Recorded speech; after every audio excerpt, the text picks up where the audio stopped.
So for all you structural engineers out there, in the field of civil engineering, with structures, whether they are designing structures, whether they are like structures like the suspension bridge, like the Forth Road Bridge, or a steel beam supporting a warehouse, or a thick concrete pillar designed to support a significant weight. All these structures, as you know, are assigned what you call an SWL, a safe working load. And this is what Ian Callaghan talks about in his most recent book. It's very interesting. So the SWL, the safe working load, that stands for it's the maximum capacity that a structure can safely support, before any kind of significant deformations or stress fractures or even total collapse. And these structural engineers, they have to adhere to that metric to the letter, because if they don't, then something terrible could happen.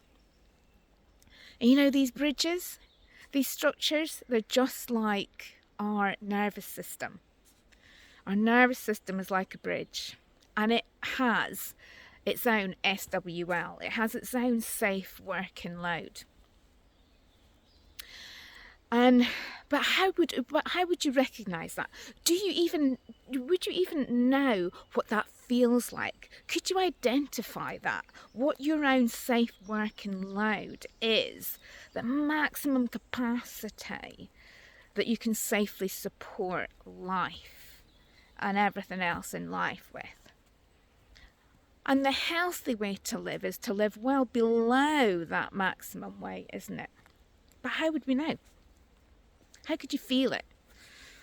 And that's the thing, is the majority of the population in this world are living with compromised structures, because most of us are walking about with histories, aren't we? With histories. Like a structure, the older a bridge, the more history it has. And without maintenance, things happen.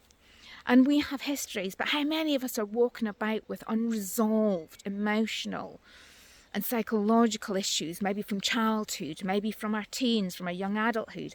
Maybe there's bullying, maybe there's things with authority figures, maybe there's lots of loss and death, maybe there's unemployment, maybe there's other things going on, maybe it was a divorce, maybe it's something about unresolved issues in partnerships.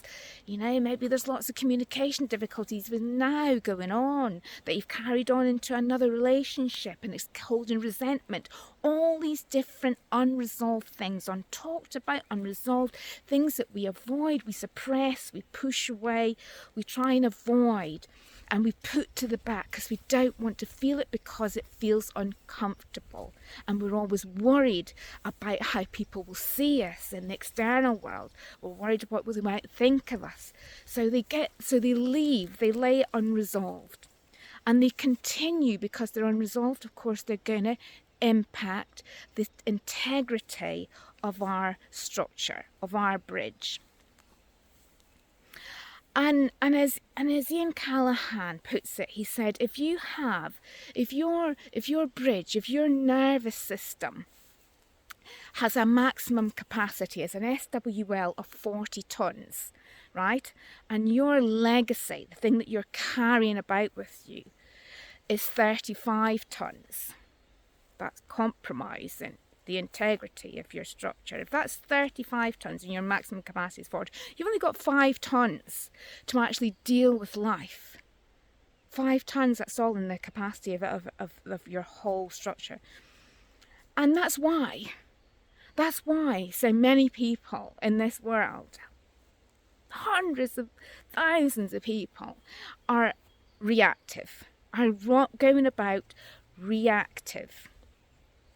And and we don't have that capacity. We're overwhelmed so quickly with different things in life, because if you've only got 5 tons, you're going to get overwhelmed very quickly with things in life. And I've been there, and that's where mindfulness. I've been doing this for 7 years, and it's changed my life. But mindfulness helps us, and it's not just about bringing calm.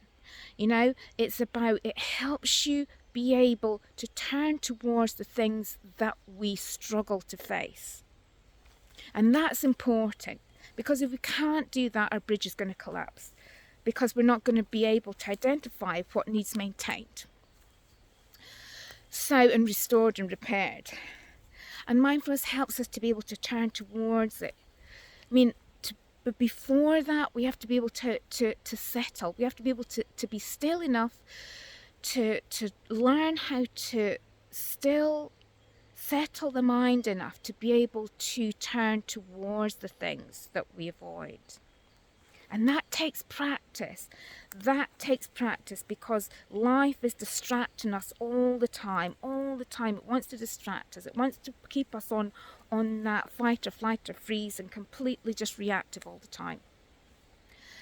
So mindfulness helps us to be able to do these things. It's the very first part of it. And that's what I do.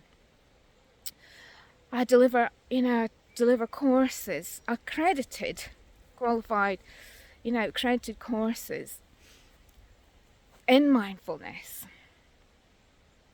to help us be able to do that, to help us be able to identify, to reconnect with ourselves, to deepen our awareness, because that's key. Deepen our awareness, build a better relationship with ourselves, so we can turn to face these things, address these things, and that's where we have the capacity to be able to help others and be there for others, as well as maintain the structural integrity of our own bridge. So I hope that's been helpful today, folks, and I'll see you again next week. Bye for now.